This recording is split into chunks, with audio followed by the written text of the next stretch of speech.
अनघमहामणिभूषितलिङ्गं फणिपतिवेशितशोभितलिङ्गम् दक्षसुयज्ञविनाशकलिङ्गं तत्प्रणमामि सदा शिवलिङ्गम् पङ्कजहारसुशोभितलिङ्गम् सञ्चितपापविनाशकलिङ्गं तत्प्रणमामि सदा शिवलिङ्गम् देवगणार्चितसेवितलिङ्गं भावैर्भक्तिभिरेव च लिङ्गम् दिनकरकोटिप्रभाकरलिङ्गं तत्प्रणमामि सदा शिवलिङ्गम्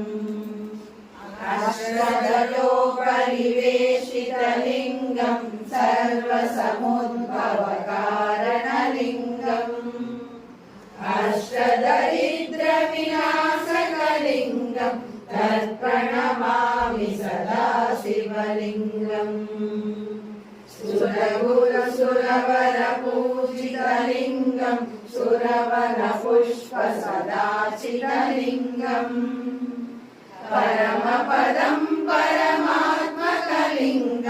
तत्प्रणमामि सदा शिवलिङ्गम्